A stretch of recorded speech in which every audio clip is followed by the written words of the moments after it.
Okay, so a little over a year ago, I got a call from this committee. NASEM is the National Academy of Science, Engineering, and Medicine. So this is an august body of old people with lots of gray hair who have done something important enough to get elected to these academies. And their research arm is called the National Research Council and has a bunch of different committees. One of them is this Committee on Science, Technology, and the Law. It's a very interesting committee. It's chaired by David Baltimore, who used to be an MIT professor until he went and became president of Caltech. And he also happens to have a Nobel Prize in his pocket, and he's a pretty famous guy. And Judge David Tatel is a member of the U.S. Court of Appeals for the District of Columbia Circuit. So this is probably the most important circuit court. It's one level below the Supreme Court. And he happens to sit in the seat that Ruth Bader Ginsburg occupied before she was elevated to the Supreme Court from that Court of Appeals. So this is a pretty big deal. So these are heavy hitters. And they convened a meeting to talk about the set of topics that I've listed here. So blockchain and distributed trust, artificial intelligence and decision making, which is obviously the part that I got invited to talk about, privacy and informed consent in an era of big data, science curricula for law schools, emerging issues in science, technology, and law, the issue of using litigation to target scientists who have opinions that you don't like, and the more general issue of how do you communicate advances in life sciences to a skeptical public. So this is dealing with the sort of anti-science tenor of the times. So the group of us that talked about AI and decision making, I was a little bit surprised by the focus because Hank Greeley is a law school professor at Stanford who's done a lot of work on fairness and prejudice in healthcare. Sharice Birdie is at something called the Pretrial Justice Institute, and her issue is a legal one, which is that there are now a lot of companies that have software that predict if you get bail while you're awaiting trial, are you likely to skip bail or not? And so this is influential in the decision that judges make about how much bail to impose and whether to let you out on bail at all or to keep you in prison awaiting your trial. Matt Lundgren is a radiology professor at Stanford and has done some of the really cool work on building convolutional neural network models to detect pulmonary emboli and various other things in imaging data. You know the next guy, and Suresh Venkata Subramanian is a professor. He was originally a theorist at the University of Utah, but has also gotten into thinking a lot about privacy and fairness. And so that was our panel, and we each gave a brief talk and then had a very interesting discussion. One of the things that I was very surprised by is somebody raised the question of shouldn't Tatel, as a judge on the Circuit Court of Appeals, hire people like you guys to be clerks in his court. So people like you guys who also happen to go to law school, of which there are a number now of people who are trained in sort of computational methods and machine learning, but also have the legal background. And he said something very interesting to me. He said, no, he wouldn't want people like that, which kind of shocked me. And so we quizzed him a little bit on why. He said, well, because he views the role of the judge not to be an expert, but to be a judge, to be a balancer of arguments on both sides of an issue. And he was afraid that if he had a clerk who had a strong technical background, that person would have strong technical opinions, which would bias his decision one way or another. So this reminded me, my wife was a lawyer, and I remember when she was in law school, she would tell me about the classes that she was taking, and it became obvious that studying law was learning how to win, not learning how to find the truth. And there's this philosophical notion in the law that says that the truth will come out from spirited argument on two sides of a question, but your duty as a lawyer is to argue as hard as you can for your side of the argument. And in fact, in law school, they teach them, like in debate, that you should be able to take either side of any case and be able to make a cogent argument for it. And so Tatel sort of reinforced that notion in what he said, which I thought was interesting. Well, just to talk a little bit about the justice area, because this is the one that has gotten the most public attention. Governments use decision automation for determining eligibility for various kinds of services, evaluating where to deploy health inspectors and law enforcement personnel, defining boundaries along voting districts. So all of the gerrymandering discussion that you hear about is all about using computers and actually machine learning techniques to try to figure out how to, your objective function is to get Republicans or Democrats elected, depending on who's in charge of the redistricting.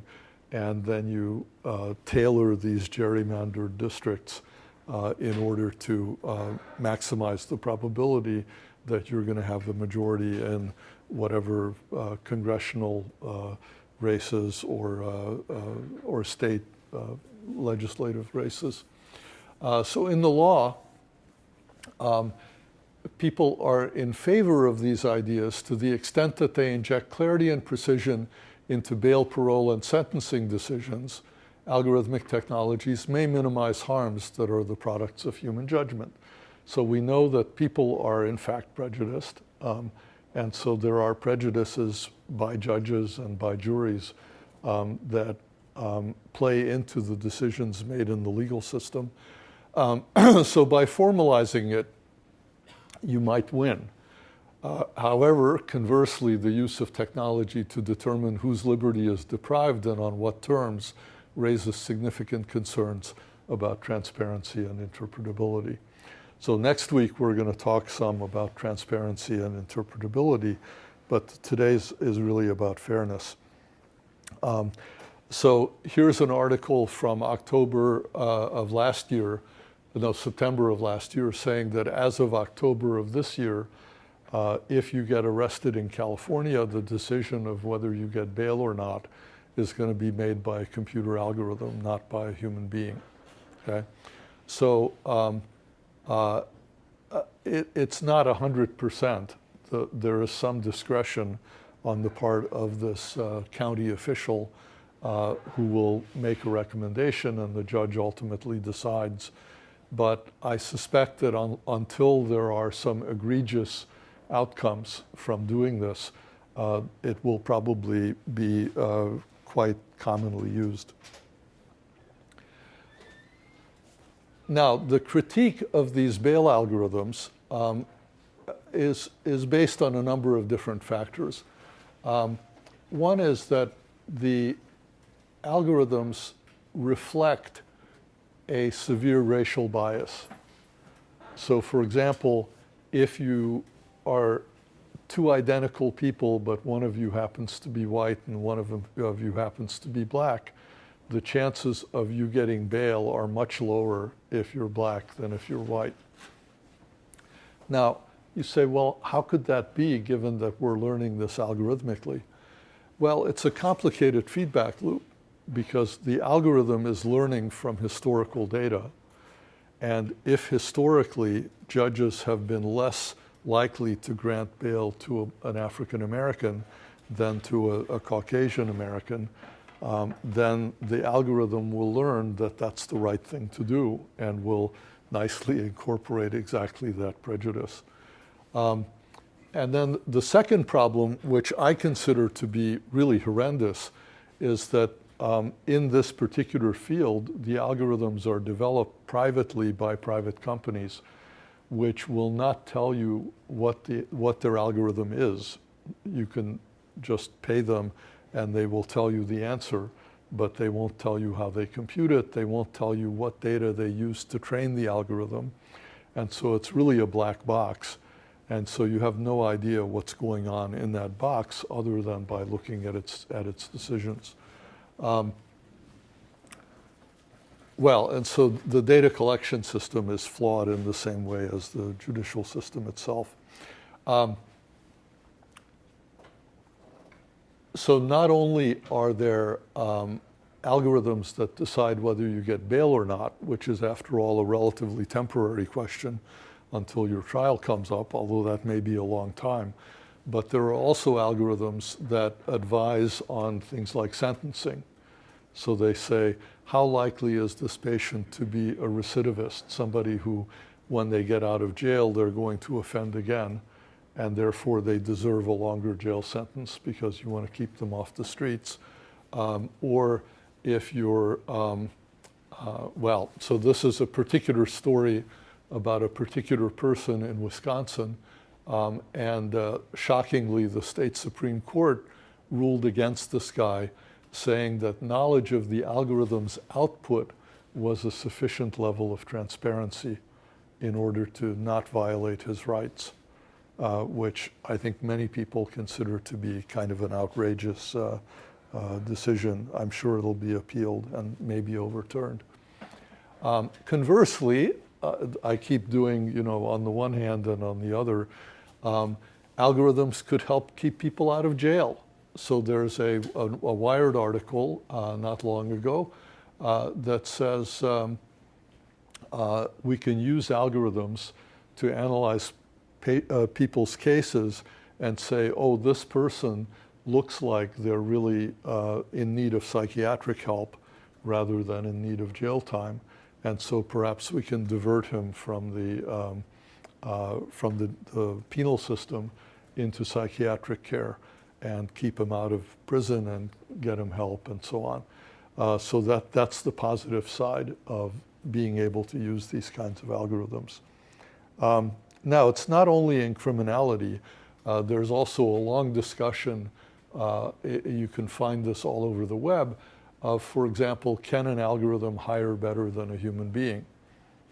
So if you're a big company and you have a lot of people that you're trying to hire for various jobs, it's very tempting to say, hey, I've made lots and lots of hiring decisions, and we have some outcome data. I know which people have turned out to be good employees and which people have turned out to be bad employees, and therefore we can base a first cut screening method on learning such an algorithm and using it on people who apply for jobs and say, okay, these are the ones that we're going to interview and maybe hire because they look like they're a better bet.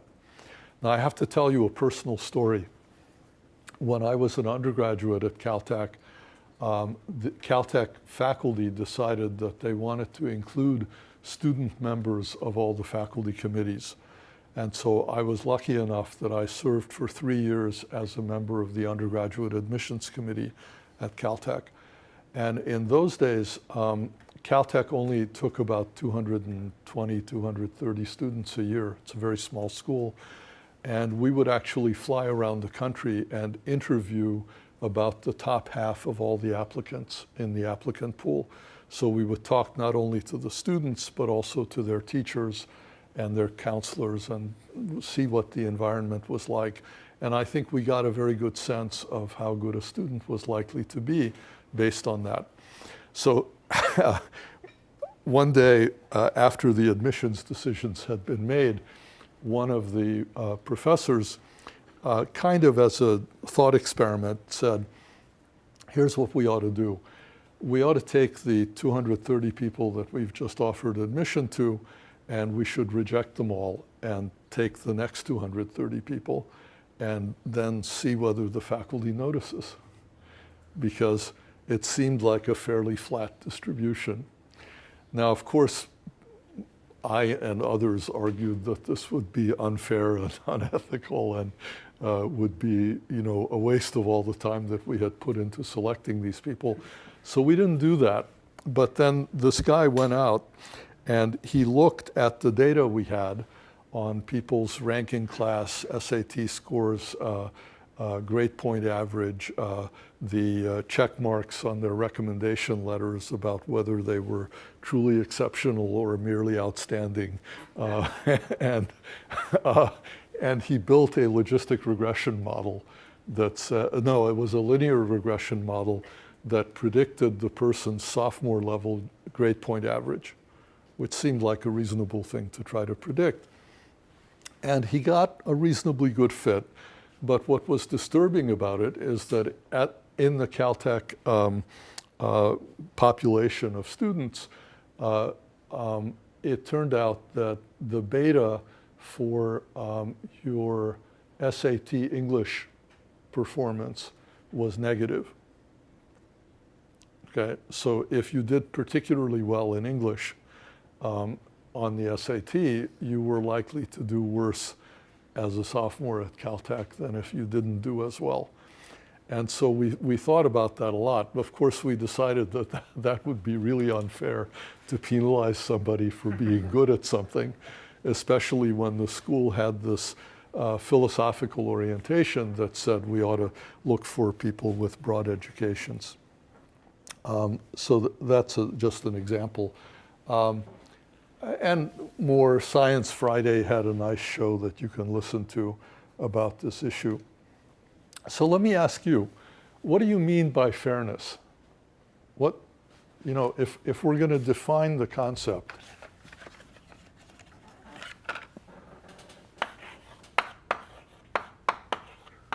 what is fair?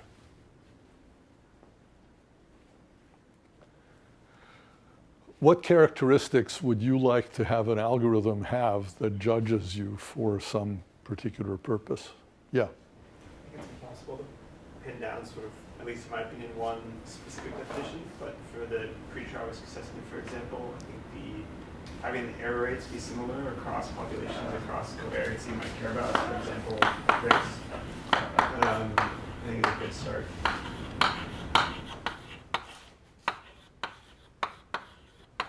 Okay, so similar error rates is definitely one of the criteria that people use in talking about fairness. And you'll see later, Irene, where's Irene? Right there. Irene is a master of that notion of fairness. Yeah. When the model says some sort of observation that causally shouldn't be true in what I want society to look like. So I'm not sure how to capture that in a short phrase.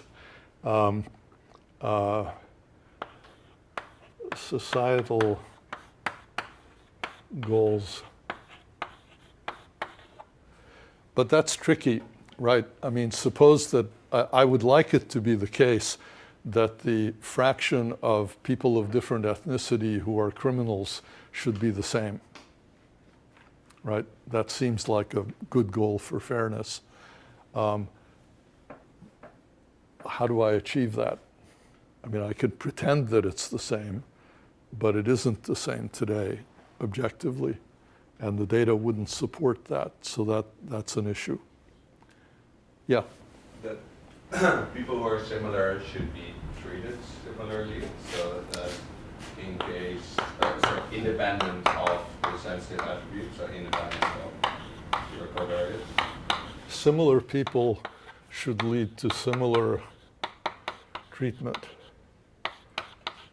Yeah, I like that. I didn't make it up. I know. It's another of the classic sort of notions of fairness. That puts a lot of weight on the distance function, right? In what way are two people similar? And what characteristics? You obviously don't want to use the sensitive characteristics, the forbidden characteristics in order to decide similarity, because then people will be dissimilar in ways that you don't want. But defining that function is a challenge. All right, well, let me show you a more technical approach to thinking about this. So we all know about biases like selection bias, sampling bias, reporting bias, et cetera. These are in the conventional sense of the term bias. But I'll show you an example that I got involved in. Raj Man Ray was an MIT, Harvard HST student, and he started looking at the question of the genetics that was used in order to determine whether somebody is at risk for cardiomyopathy, hypertrophic cardiomyopathy. That's a big word. It means that your heart gets too big and it becomes sort of flabby, and it stops pumping well, and eventually you die of this disease at a relatively young age, if in fact you have it. So what happened is that there was a study that was done mostly with European populations, where they discovered that a lot of people who had this disease had a certain genetic variant. And they said, well, that must be the cause of this disease. And so it became accepted wisdom that if you had that genetic variant, people would counsel you to not plan on living a long life. And this has all kinds of consequences. Imagine if you're thinking about having a kid when you're in your early 40s and your life expectancy is 55. Would you want to die when you have a teenager that you leave to your spouse? So this is a consequential set of decisions that people have to make. Now what happened is that in the US, there were tests of this sort done.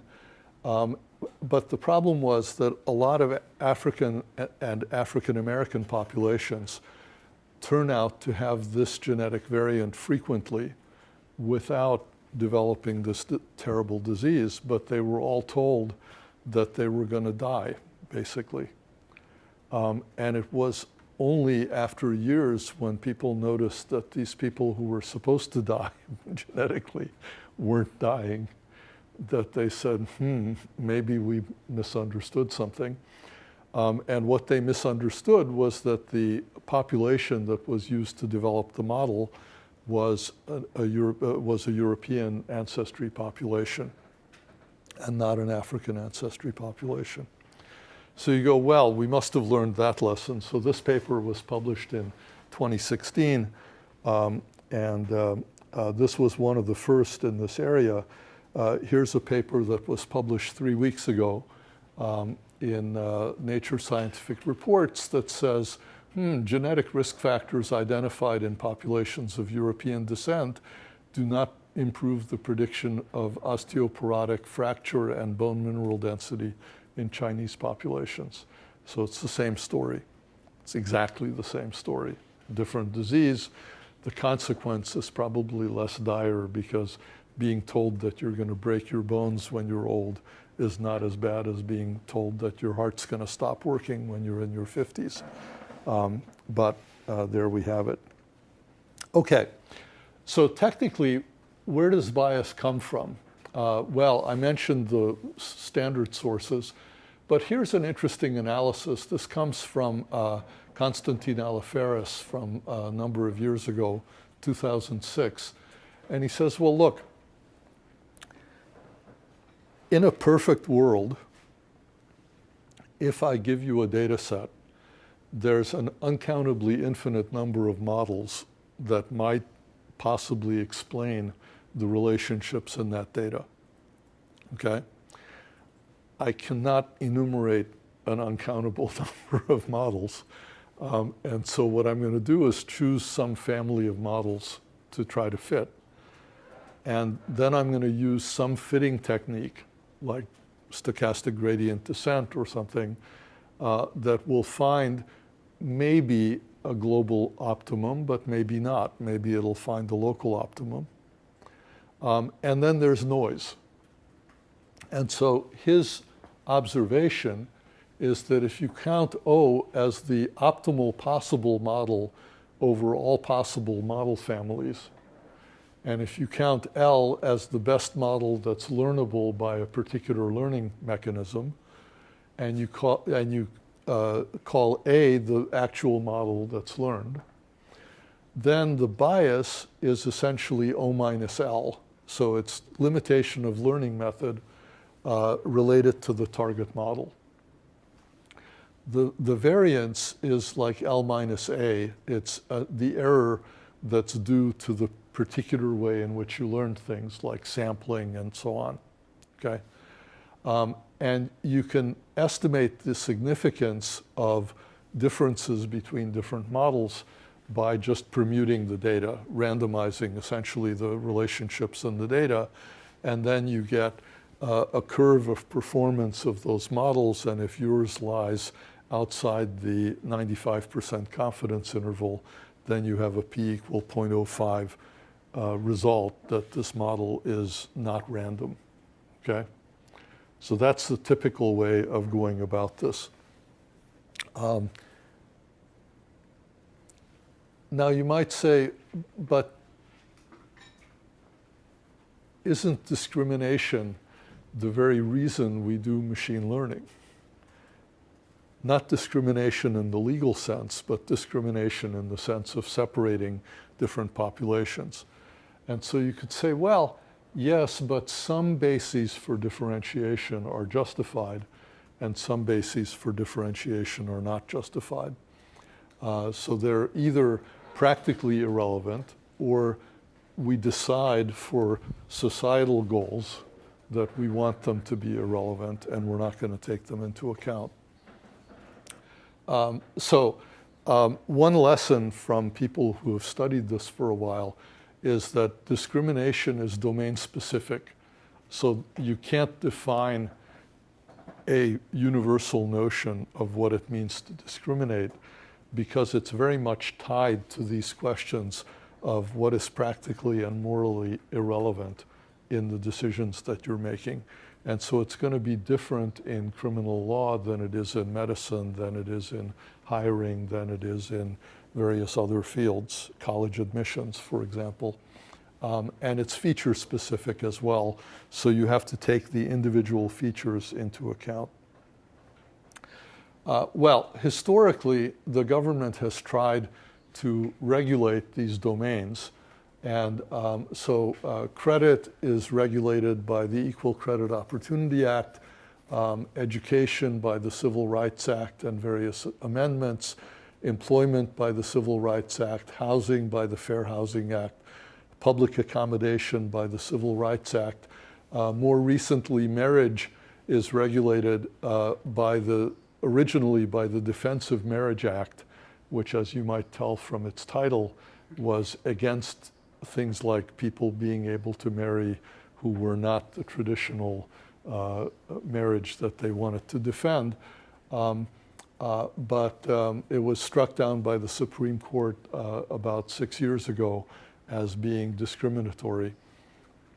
It's interesting, if you look back to probably before you guys were born, in 1967, until 1967, it was illegal for an African American and a white to marry each other in Virginia. Okay, it was literally illegal. If you went to get a marriage license, you were denied.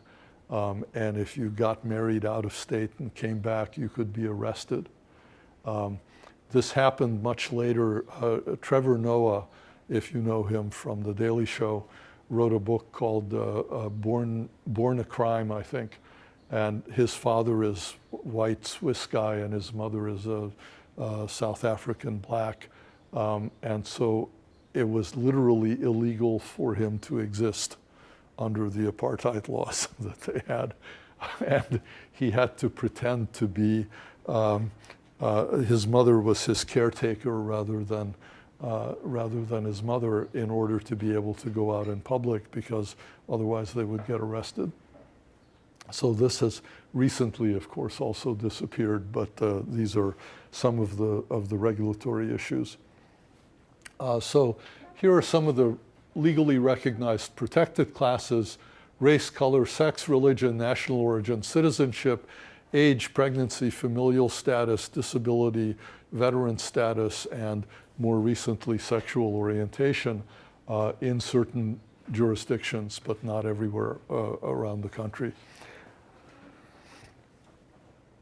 Okay, so given those examples, there are two legal doctrines about discrimination. And one of them talks about disparate treatment, which is sort of related to this one. And the other talks about disparate impact and says, no matter what the mechanism is, if the outcome is very different for different racial groups typically, or gender groups, then there's prima facie evidence that there's something not right, that there's some sort of discrimination. Now, the problem is how do you defend yourself against, for example, a disparate impact argument? Well, you say in order to be a disparate impact that's illegal, it has to be unjustified or avoidable. So, for example, suppose I'm trying to hire people to climb 50-story buildings that are under construction. And you apply, but it turns out you have a medical condition, which is that you get dizzy at times, right? I might say, you know what? I don't want to hire you because I don't want you plopping off the 50th floor of a building that's under construction. And that's probably a reasonable defense. If I brought suit against you and said, hey, you're discriminating against me on the basis of this medical disability, a perfectly good defense is, yeah, it's true, but it's relevant to the job. So that's one way of dealing with it.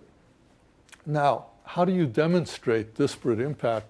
Well, the court has decided that you need to be able to show about a 20% difference in order to call something disparate impact.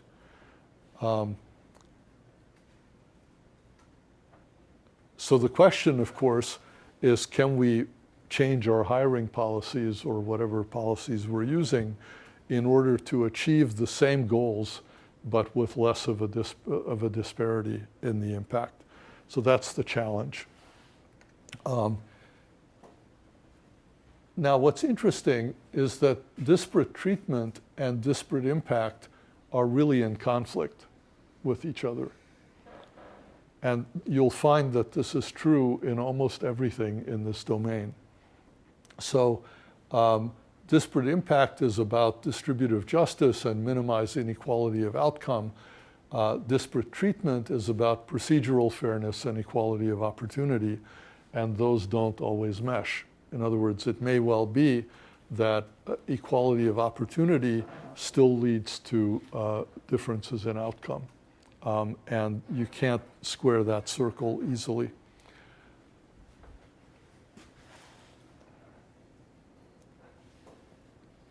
Well, there's a lot of discrimination that keeps persisting. There's plenty of evidence in the literature. And one of the problems is that, for example, take an issue like the disparity between different races or different ethnicities. It turns out that we don't have a nicely balanced set where the number of people of European descent is equal to the number of people of African American or Hispanic or Asian or whatever population you choose descent.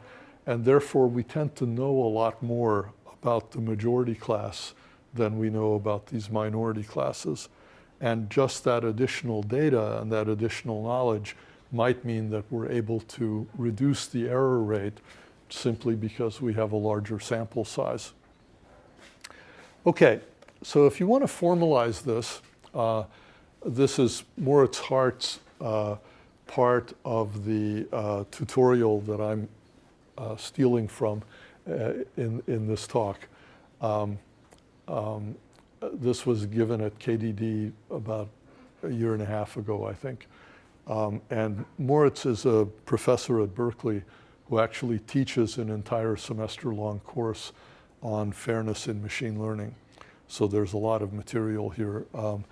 And so he formalizes the problem this way. He says, look, a decision problem, a model in our terms, is that we have some X, which is the set of features we know about an individual, and we have some set A, which is the set of protected features, like your race or your gender or your age or whatever it is we're trying to prevent from discriminating on. And then we have either a classifier or some score or predictive function that's a function of X and A in either case. And then we have some Y, which is the outcome that we're interested in predicting. So now you can begin to tease apart some different notions of fairness by looking at the relationships between these elements. So there are three criteria that appear in the literature. One of them is the notion of independence of the scoring function from sensitive attributes. So this says that R is independent from A. In other words, remember on the previous slide, I said that R is a function of, R is a function of X and A. So obviously that criterion says that it can't be a function of A, the null function. Another notion is separation of score and the sensitive attribute given the outcome. So this is the one that says that different groups are going to be treated similarly.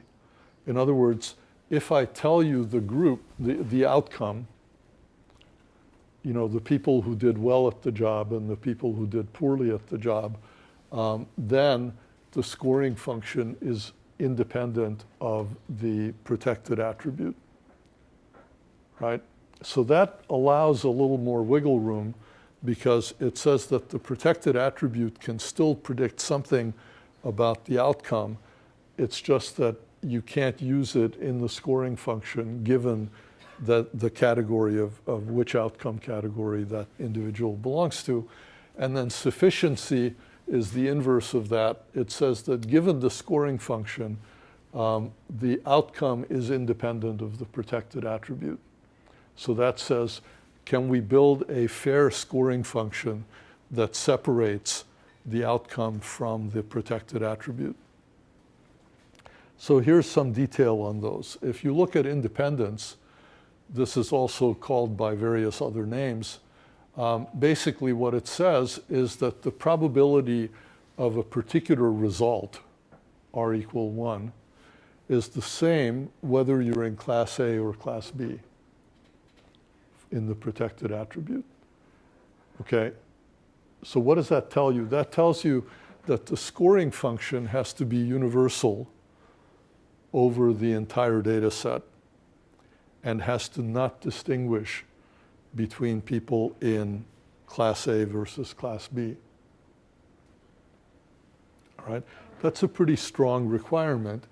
And then you can operationalize the notion of unfairness either by looking for an absolute difference between those probabilities. If it's greater than some epsilon, then you have evidence that this is not a fair scoring function. Or a ratio test that says we look at the ratio, and if it differs from 1 significantly, then you have evidence that this is an unfair scoring function. And by the way, this relates to the 4/5 rule, because if you make epsilon 20%, then that's the same as the 4/5 rule. Now, there are problems with this notion of independence.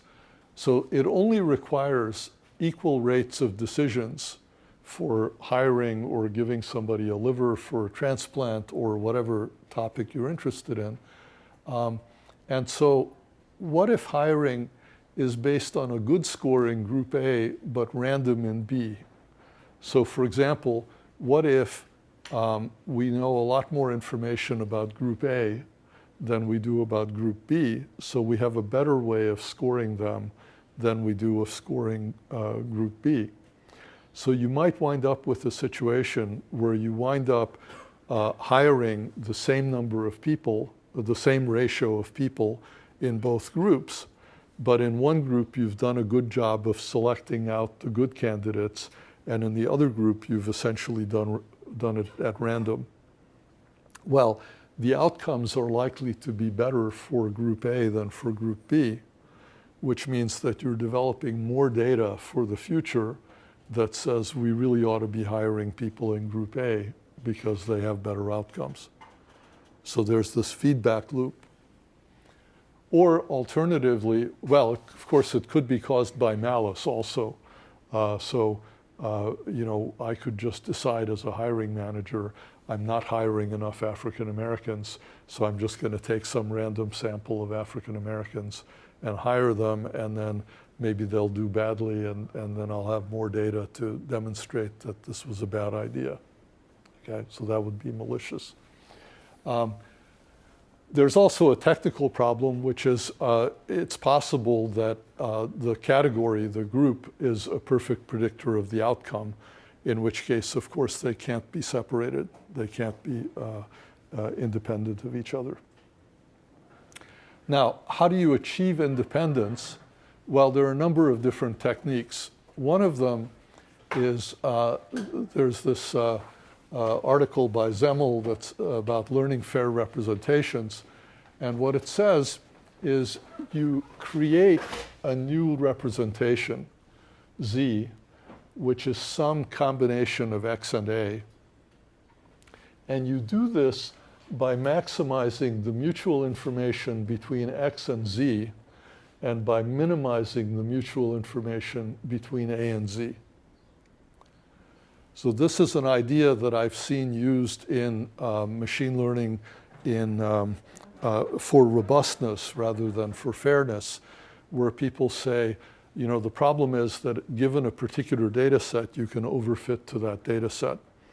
And so one of the ideas is to do a GAN-like method where you say, I want to train my classifier, let's say, not only to work well on getting the right answer, but also to work as poorly as possible on identifying which data set my example came from. So this is the same sort of idea. It's a representation learning idea. And then you build your predictor R based on this representation, which is perhaps not perfectly independent of the protected attribute, but is as independent as possible. And usually there are knobs in these learning algorithms, and depending on how you turn the knob, you can affect whether you're going to get a better classifier that's more discriminatory or a worse classifier that's less discriminatory. So you can do that in pre-processing. You can do some kind of incorporating in the loss function a dependence notion or an independence notion, and say we're going to train on a particular data set imposing this notion of wanting this independence between A and R as part of our desiderata. And so you, again, are making trade-offs against other characteristics. Or you can do post-processing. So suppose I've built an optimal R, not worrying about discrimination.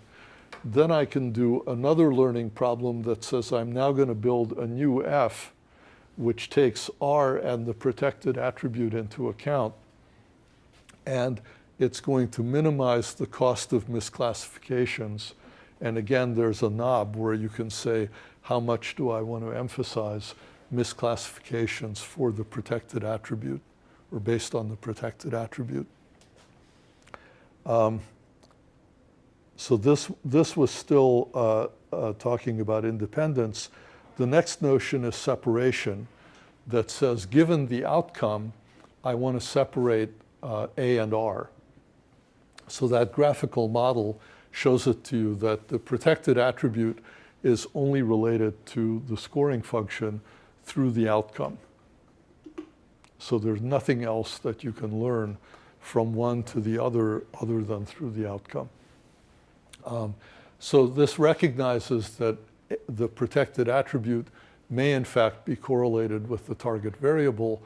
And so an example might be different success rates in a drug trial for different ethnic populations. There are now some cardiac drugs where the manufacturer has determined that this drug works much better in certain subpopulations than it does in other populations. And the FDA has actually approved the marketing of that drug to those subpopulations. So you're not supposed to market it to the people for whom it doesn't work as well, but you're allowed to market it specifically for the people for whom it does work well. And if you think about the personalized medicine idea, which we've talked about earlier, the populations that we're interested in become smaller and smaller until it may just be you. And so there might be a drug that works for you and not for anybody else in the class, but it's exactly the right drug for you. And we may get to the point where that will happen and where we can build such drugs and where we can approve their use in human populations. Now, the idea here is that if I have two populations, blue and green, and I draw ROC curves for both of these populations, they're not going to be the same because the drug will work differently for those two populations. But on the other hand, I can draw them on the same axes, and I can say, look, any place within this colored region can be a fair region in that I'm going to get the same outcome for both populations. So I can't achieve this outcome for the blue population or this outcome for the green population, but I can achieve any of these outcomes for both populations simultaneously. And so that's one way of going about satisfying this requirement when it is not easily satisfied. So the advantage of separation over independence is that it allows correlation between R and Y, even a perfect predictor. So R could be a perfect predictor for Y. And it gives you incentives to learn to reduce the errors in all groups. So that issue about randomly choosing members of the minority group doesn't work here because that would suppress the ROC curve to the point where there would be no feasible region that you would like. So for example, if it's a coin flip, then you'd have the diagonal line and the only feasible region would be below that diagonal, no matter how good the predictor was for the other class. So that's a nice characteristic. And then the final criterion is sufficiency, which flips R and Y. So it says that the regressor, the predictive variable, can depend on the protected class, but the protected class is separated from the outcome. So for example, the probability of in a binary case, of a true outcome for Y, given that R is some particular value R and A is a particular class, is the same as the probability of that same outcome given the same R value, but the different class. Okay, so that's related to the sort of similar people, similar treatment notion, qualitative notion again. So it requires a parity of both the positive and the negative predictive values across different groups. Okay, so that's another popular way of looking at this. So for example, if the scoring function is a probability, or the set of all instances assigned a score R has an R fraction of positive instances among them, then the scoring function is said to be well calibrated. So we've talked about that before in the class. If it turns out that R is not well calibrated, you can hack it and you can make it well calibrated by putting it through a logistic function that will then approximate the appropriately calibrated score, and then you hope that that calibration will give, or the degree of calibration will give you a good approximation to this notion of sufficiency. These guys in the tutorial also point out that some data sets actually lead to good calibration without even trying very hard. So for example, this is the UCI census data set, and it's a binary prediction of whether somebody makes more than $50,000 a year if you have any income at all and if you're over 16 years old. And the feature, there are 14 features: age, type of work, weight of sample is some statistical hack from the Census Bureau, your education level, marital status, etc. And what you see is that the calibration for males and females is pretty decent. It's almost exactly along the 45-degree line without having done anything particularly dramatic in order to achieve that. On the other hand, if you look at the calibration curve by race for whites versus blacks, the whites, not surprisingly, are reasonably well calibrated, and the blacks are not as well calibrated. So you could imagine building some kind of a transformation function to improve that calibration, and that would get you separation.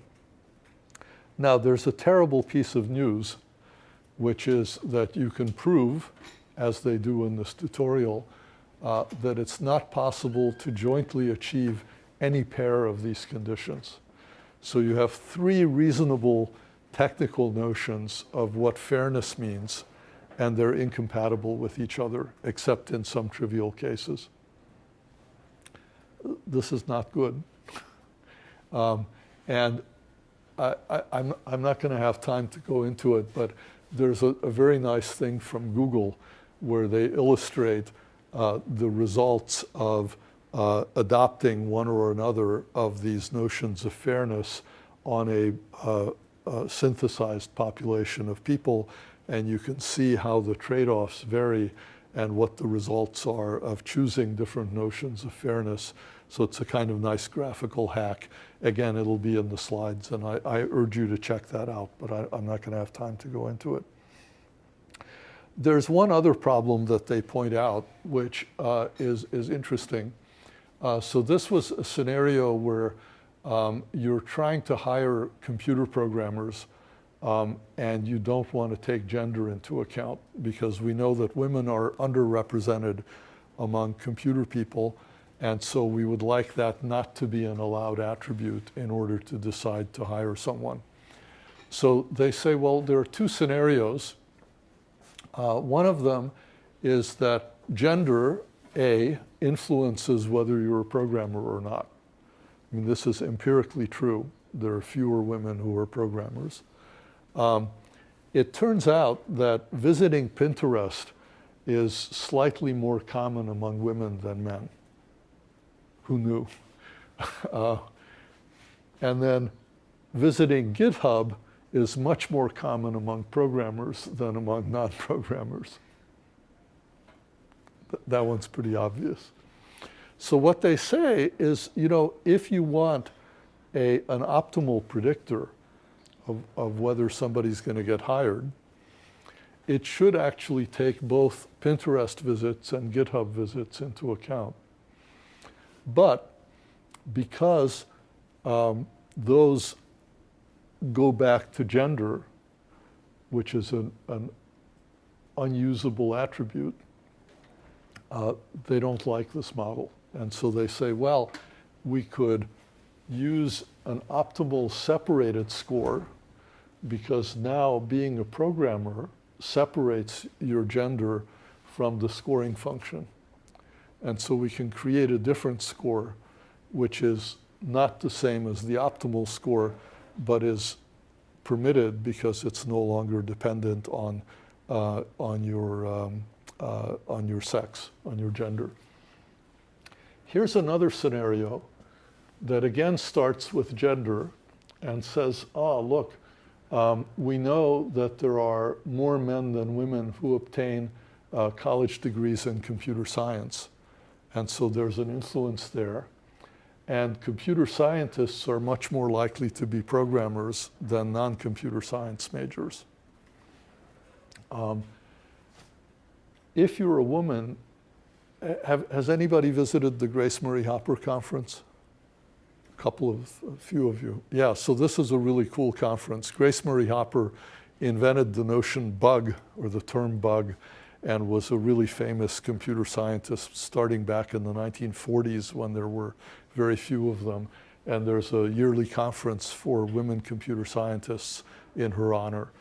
So clearly the probability that you visited the Grace Hopper conference is dependent on your gender. It's also dependent on whether you're a computer scientist, because if you're a historian, you're not likely to be interested in going to that conference. And so in this story, the optimal score is going to depend basically on whether you have a computer science degree or not, right? But the separated score will depend only on your gender, which is kind of funny because that's the protected attribute. And what these guys point out is that despite the fact that you have these two scenarios, it could well turn out that the numerical data, the statistics from which you estimate these models, are absolutely identical. In other words, the same fraction of people are men and women, the same fraction of people are programmers, they have the same relationship to those other factors. And so from a purely observational viewpoint, you can't tell which of these styles of model is correct, or which version of fairness your data can support. So that's a problem, because we know that, that these different notions of fairness are in conflict with each other. So I wanted to finish by showing you a couple of examples. So this was a paper based on Irene's work. Irene, shout if I'm butchering the discussion. I got an invitation last year from the American Medical Association's Journal of Ethics, which I didn't know existed, to write a think piece for them about fairness in machine learning. And I decided that rather than just bloviate, I wanted to present some real work, and Irene had been doing some real work. And so Marzia, who was one of my students, and I convinced her to get into this. And we started looking at the question of how these machine learning models can identify and perhaps reduce disparities in general medical and mental health. Now, why those two areas? Because we had access to data in those areas. So general medical was actually not that general. It's intensive care data from Mimic, and mental health care is some data that we had access to from Mass General and McLean's Hospital here in Boston, which both have big psychiatric clinics. Yeah, this is what I just said. So the question we were asking is there bias based on race, gender, and insurance type? So we were really interested in socioeconomic status, but we didn't have that in the database. But the type of insurance you have correlates pretty well with whether you're rich or poor. If you have Medicaid insurance, for example, you're poor. And if you have private insurance, to first approximation, you're rich. So we did that. And then we looked at the notes. So we wanted to see not the coded data, but whether the things that nurses and doctors said about you as you were in the hospital were predictive of readmission, of 30-day readmission, of whether you were likely to come back to the hospital. So these are some of the topics. We used LDA, standard topic modeling framework. And the topics, as usual, include some garbage, but also include a lot of recognizably useful topics. So for example, mass cancer metastatic, clearly associated with cancer, AFib, atrial Coumadin fibrillation, associated with heart function, et cetera, in the ICU domain. In the psychiatric domain, you have things like bipolar lithium manic episode, clearly associated with bipolar disease, pain, chronic milligrams, the drug quantity associated with chronic pain, et cetera. So these were the topics that we used. And so we said, what happens when you look at how the different topics, how often the different topics arise in different subpopulations? And so what we found is that, for example, white patients have more topics that are enriched for anxiety and chronic pain, whereas Black, Hispanic, and Asian patients had higher topic enrichment for psychosis. Okay, it's interesting. Male patients had more substance abuse problems. Female patients had more general depression and treatment-resistant depression. So, you know, if you want to create a stereotype, men are druggies and women are depressed, okay, according to this data. What about insurance type? Well, private insurance patients had higher levels of anxiety and depression, and poorer patients or public insurance patients had more problems with substance abuse. Again, another stereotype that you could form, and then you could look at that was in the psychiatric population. In the ICU population, men still have substance abuse problems. Women have more pulmonary disease, and we were speculating on how this relates to sort of known data about underdiagnosis of COPD in women. By race, Asian patients have a lot of discussion of cancer. Black patients have a lot of discussion of kidney problems, Hispanics of liver problems, and whites have atrial fibrillation. So again, stereotypes of what's most common in these different groups.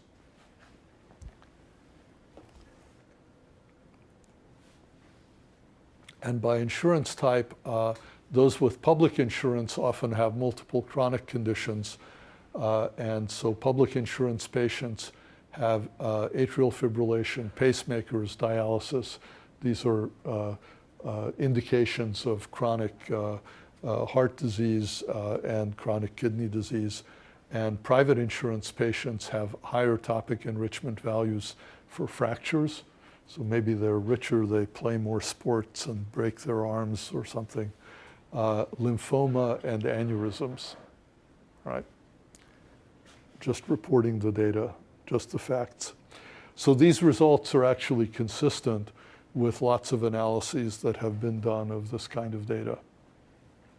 Now, what Irene wanted to look at was this question of, can we get similar error rates, or how similar are the error rates that we get?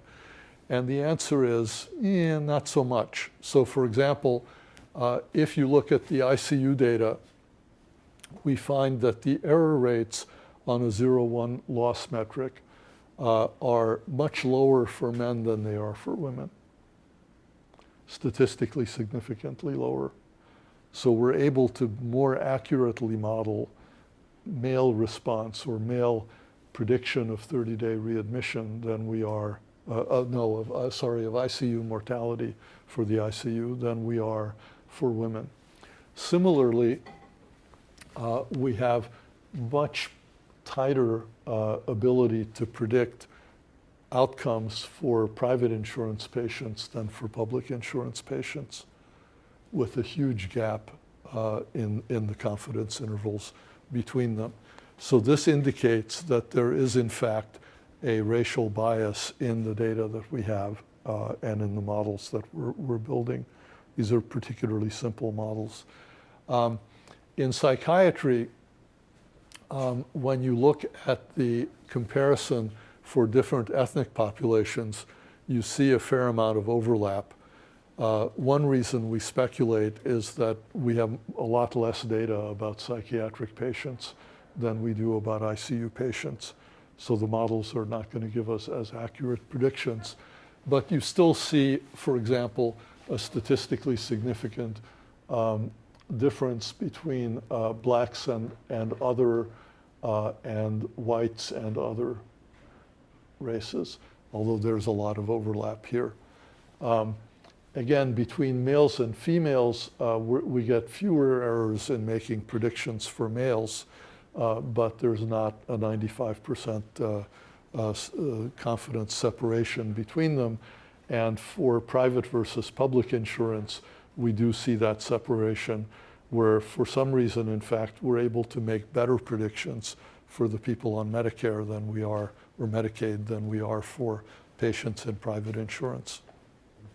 So just to wrap that up, this is not a solution to the problem, but it's an examination of the problem.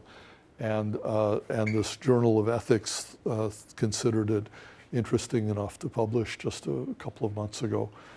The last thing I want to talk about is some work of Willie's. So I'm taking the risk of speaking before the people who actually did the work here and embarrassing myself. So this is modeling mistrust in end-of-life care, and it's based on Willie's master's thesis and then some papers that came as a result of that.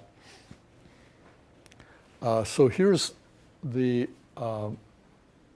interesting data. If you look at African American patients, and these are patients in the MIMIC data set, what you find is that for mechanical ventilation, blacks are on mechanical ventilation a lot longer than whites on average. And there's a pretty decent separation at the p=0.005 level, so a 0.5% level between those two populations. So there's something going on where black patients are kept on mechanical ventilation longer than white patients. Now, of course, we don't know exactly why. We don't know whether it's because there's a physiological difference or because it has something to do with their insurance or because, God knows, it could be any of a lot of different factors, but that's the case. The EICU data set we've mentioned, it's a larger but less detailed data set also of intensive care patients that was donated to Roger Mark's lab by Philips Corporation. And there we see, again, a separation of mechanical ventilation duration roughly comparable to what we saw in the MIMIC data set. So these are consistent with each other. On the other hand, if you look at the use of vasopressors in blacks versus whites, at the p=0.12 level, you say, well, there's a little bit of evidence, but not strong enough to reach any conclusions. Or in the EICU data, p=0.42 is clearly quite insignificant, so we're not making any claims there. So the question that Willie was asking, which I think is a really good question, is could this difference be due not to physiological differences or even these sort of socioeconomic or social differences, but to a difference in the degree of trust between the patient and their doctors? Okay, it's an interesting idea. And of course, I wouldn't be telling you about this if the answer were no. And so the approach that he took was to look for cases where there's clearly mistrust. So there are red flags if you read the notes. For example, if a patient leaves the hospital against medical advice, that is a pretty good indication that they don't trust the medical system. If the family, if the person dies and the family refuses to allow them to do an autopsy, this is another indication that maybe they don't trust the medical system. So there are these sort of red letter indicators of mistrust. For example, patient refused to sign ICU consent and expressed wishes to be do not resuscitate, do not intubate, seemingly very frustrated and mistrusting of the healthcare system, also with a history of poor medication compliance and follow up. So that's a pretty clear indication, and you can build a relatively simple extraction or interpretation model that identifies those clear cases. This is what I was saying about autopsies. So the problem, of course, is that not every patient has such an obvious label. In fact, most of them don't. And so Willie's idea was, can we learn a model from these obvious examples and then apply them to less obvious examples in order to get a kind of bronze standard or remote supervision notion of a larger population that has a tendency to be mistrustful according to our model without having as explicit a clear case of mistrust as in those examples. And so if you look at chart events in MIMIC, for example, you discover that associated with those cases of obvious mistrust are features like the person was in restraints, right? They were literally locked down to their bed because the nurses were afraid they would get up and do something bad. Bad, not necessarily like attack a nurse, but more like fall out of bed or go wandering off the floor or something like that. If a person is in pain, that correlated with these mistrust measures as well. And conversely, if you saw that somebody had their hair washed or that there was a discussion of their status and comfort, then they were probably less likely to be mistrustful of the system. And so the approach that Willie took was to say, well, let's code these 620 binary indicators of trust and build a logistic regression model to the labeled examples, and then apply it to the unlabeled examples, the people for whom we don't have such a clear indication. And this gives us another population of people who are likely to be mistrustful, and therefore enough people that we can do further analysis on it. So if you look at the mistrust metrics, you have things like, if the patient is agitated on some agitation scale, they're more likely to be mistrustful. If conversely they're alert, they're less likely to be mistrustful. So that means they're in some better mental shape. If they're not in pain, they're less likely to be mistrustful, et cetera. If the patient was restrained, then trustful patients have no pain, or they have a spokesperson who is their healthcare proxy, or there's a lot of family communication. But conversely, if restraints had to be reapplied, or if there are various other factors, then they're more likely to be mistrustful. So if you look at that prediction, what you find is that for both predicting the use of mechanical ventilation and vasopressors, the disparity between a population of black and white patients is actually less significant than the disparity between a population of high trust and low trust patients. So what this suggests is that the fundamental feature here that may be leading to that difference is in fact not race, but is something that correlates with race, because blacks are more likely to be distrustful of the medical system than whites. Now, why might that be? What do you know about history? Right, I mean, you took the city training course that had you read the Belmont report talking about things like the Tuskegee experiment. I'm sure that leaves a significant impression in people's minds about how the healthcare system is going to treat people of their race. I'm Jewish. My mother barely lived through Auschwitz. And so I understand some of the strong family feelings that happened as a result of some of these historical events. And there were medical people doing experiments on prisoners in the concentration camps as well. So I would expect that people in my status might also have similar issues of mistrust. Now, it turns out you might ask, well, is mistrust in fact just a proxy for severity? Are sicker people simply more mistrustful? And is what we're seeing just a reflection of the fact that they're sicker? And the answer seems to be not so much. So if you look at these severity scores like OASIS and SAPS and look at their correlation with noncompliance and autopsy, those are pretty low correlation values. So they're not explanatory of this phenomenon. And then in the population, you see that, again, there's a significant difference in sentiment expressed in the notes between black and white patients.